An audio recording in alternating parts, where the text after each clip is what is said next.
in addition to what we have presented in our statement by saying this. And after this, ladies and gentlemen of the press, we will take one or two questions. There is a time in life you hope that in a serious country like ours, there are things you do not need to spend time on. I mean, there are retired presidents across the continent. In Nigeria, there are, I think, 3 or 4.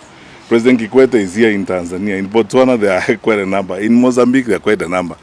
You know, the kind of pettiness that we have seen this weekend and primitivity in addressing the retired president is shocking. We chose democracy. We know that our current president and his team did not support this constitution, but they swore to protect it. And it provides an opportunity for all of us to respect freedom of expression and freedom of association. Our party leader is going nowhere, and our party leader will continue to express himself. It is his constitutional right.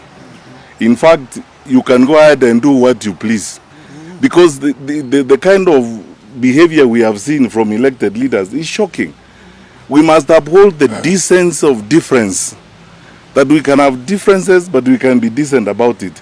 Even the language that is being used by some of these leaders in reference to President Kenyatta is shocking.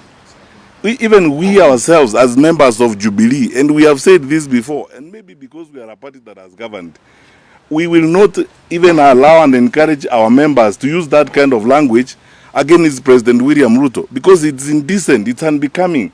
We want to build a decent society, and a society that upholds truly the principles of democracy and decency.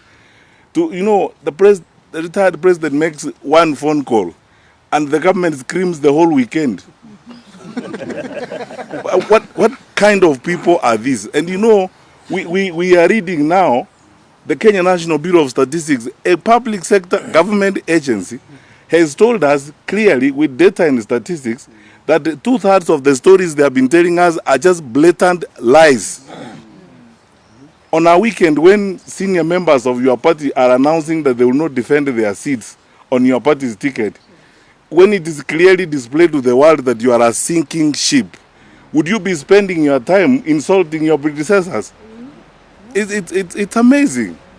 We want to ask these brothers and sisters of ours in government, there's work to be done, a lot of work to be done. Let's focus on that work and build our country. President Kenyatta is retired, he is a member of Jubilee, he is going to be a member of Jubilee, and is playing his role as a member and the leader of Jubilee. Leave him alone. Let him carry on with his businesses. You have a country to run. You have a government to run. I mean, tell us about all these goons walking around with police officers. There are places in this country, even last night, people are calling me suffering from cat rustling. You know, people have lost animals and livestock and so on. In that particular environment, you are spending all your time insulting the retired president. And those elected leaders, I want to ask them, sisi tunawaheshimu, you know, we are not going to walk down that hole of behaving like Precambrian people, you know, insulting others for no apparent reason. Tutawaheshimu, hatuwezi kuwatusi, lakini tafadhali, you know, let's build a modern country. Kenya is a serious country. When you see the kind of arguments we're having, it's a joke. What is going to happen when we have 2 or 3 or 4 retired presidents? How many are there in Nigeria? Retired presidents who are going about their businesses. In the US, in the UK, there are 6 prime ministers who have left office, who go to BBC, they go wherever, there are programs. President Clinton has been retired for I don't know how many years. He attends the Democratic Party convention.